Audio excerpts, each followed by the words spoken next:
Hello friends, કેમ છો? સ્વાગત છે તમારું તમુસ કિચનમાં. તો આજે આપણે બનાવીશું એક નવા જ ઓળિયાનું શાક કે જે માધવપુર ઘેડમાં વધારે થાય છે. તો ચાલો આપણે બનાવીએ. વાલ પલાળી દીધા છે, એટલે વાલ છે એ સવારે પલળી જશે. અત્યારે ગરમ પાણીમાં પલાળ્યા છે અને પછી તેનું આપણે શાક બનાવીશું. તો કેવી રીતે વાલને ફોલશું એ પણ તમને હું બતાવીશ. જો આજે આપણે છે ને આ વાલનું શાક બનાવવાનું છે. વાલ એટલે વાળ નથી પણ ઓળિયા છે.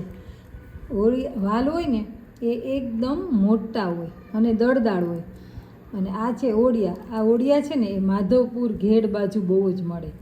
તો એ બહુ નાના હોય અને સેજ ચપટા હોય. તેને આપણે પલાળી રાખવા પડે અને પછી આને સીધા ના વઘારાય, કેમ કે આની છાલ હોય ને એ પાંદડીની જેમ હોય. તો આપણે એને ફોલવા પડે, એના ફોતરા અલગ કરવા પડે. તો જો આવી રીતના તમે પાણીમાં રાખીને આમ કરી નાખો ને એટલે થઈ જાય, ફોલાઈ જાય. જો એના બે ભાગ થઈ જશે તરત છે ને. તો આવી રીતે છે ને આપણે ફોલી લેશું. જો તમે પાણીમાં ફોલો તો પણ વધારે સારું, ફટાફટ થઈ જાય. તો આપણે આમાં ફોલી લઈએ અને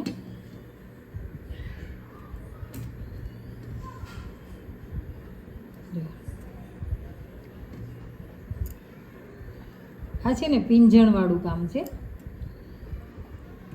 તમને બનાવવાનું મન થાય પણ જો જાજા હોય ને તો તમારે ફટાફટ ફોલવા પડે. અમે તો નાના હતા ને ત્યારે અમે સીલ મારેતા, એટલે અમે આમ ફટાફટ બે હાથે અમે ફોલતા. તો જો આવી રીતના બે હાથે ફટાફટ ફોલવાની મજા આવતી. મોટા તપેલામાં રાખી દઈએ અને પછી અંદર ફોતરા અંદર આ બધું રાખી દેતા. હાથ જ નાખવાનો રહે એટલે ફોતરા તો બધા ઉપર આવી જ જવાના છે. જો આવી રીતે. તો આવી રીતે આપણે બધા જ ઓળિયાને ફોલી લેશું. અને જો તમે ન બનાવ્યું હોય ને તો બનાવજો એકવાર ચોક્કસથી. આને માધવપુરના ઓળિયા કહેવાય, વાલ નહીં. વાલ આવે ને એ અલગ આવે. વાલનું શાક તમે એમને પણ પલાળીને કરી શકો. અને આ છે તો એના તમારે ફોતરા કાઢવા પડે. તો જો આવી રીતે બધા જ ફોતરા નીકળી જાય.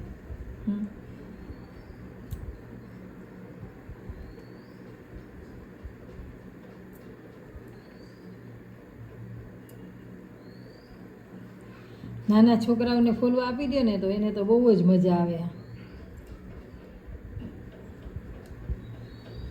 આની વાલની ખીચડી પણ બનાવે. આપણે અત્યારે એને શાક બનાવશું. તો ચાલો આપણે બધા જ ઓળિયા છે એને ફોલી લેશું.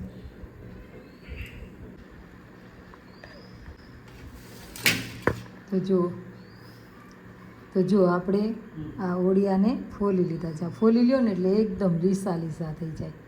અને આ છે એના ફોતરા. આ ફોતરા છે એ જો આપણે ખાઈએ ને તો આ પેટમાં જાય.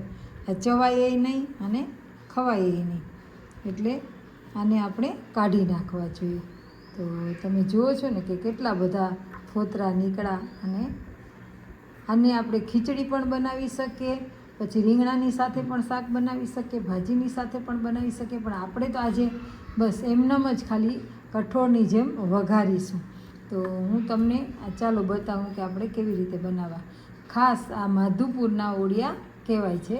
ઘેડ બાજુ આ વધારે મળે છે, પણ દુકાનમાં તમે જશો ને તો દુકાનવાળા તમને આપશે.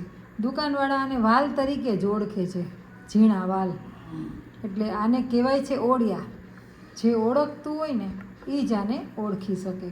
તો આ છે ઓળિયા. પણ તમે આને વાલ તરીકે પણ દુકાનમાં કહી શકો છો. એ ઝીણા વાલ જોઈએ એટલે એ ઓળિયા હોય છે. એને તમારે રાત્રે પલાળી દેવા, અને પલળી જાય ગરમ પાણીમાં પછી તમારે આવી રીતના એને ચપટીથી ફોલી લેવાના. એટલે આ અલગ થઈ જશે અને આ જુદા પડી જશે.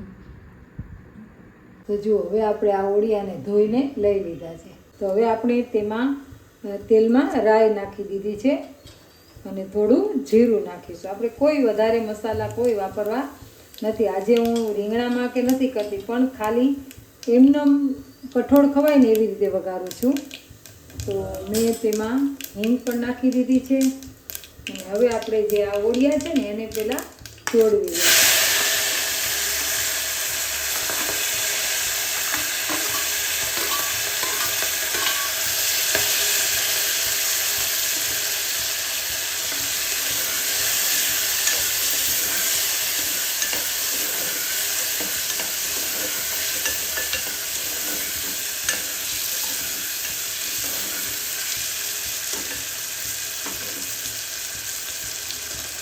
હવે તેમાં આપણે ચટણી નાખી દઈશું. જે પ્રમાણે તીખું ખાતા હોય એ પ્રમાણે નાખવાની. ત્યારબાદ હળદર,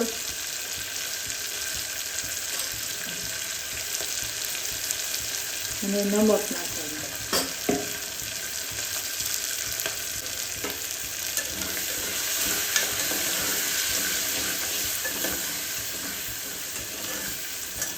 હવે પછી ટામેટાં નાખી દઈશું.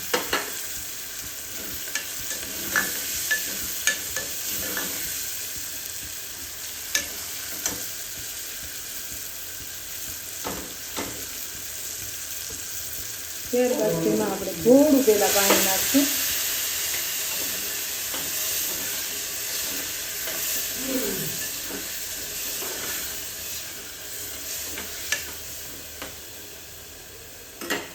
કેમ કે આમાં છાલ ઉતારી લીધી છે એટલે ગળતા કાંઈ વાર લાગે નહીં. તો ચાલો એ આપણે તેમાં ઢાંકી દઈશું.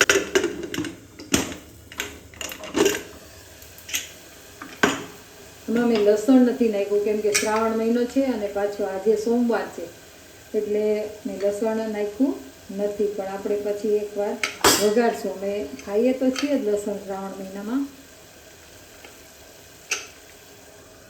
પણ આજે સોમવારના હિસાબે નથી નાખતા.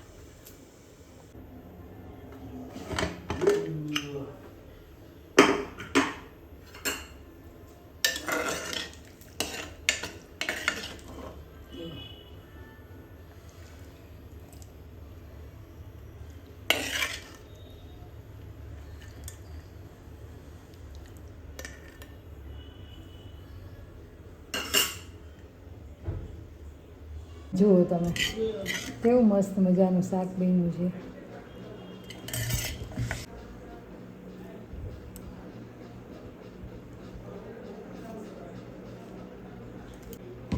જો આ તમે કઠોળની જેમ એમને પણ ખાઈ શકો.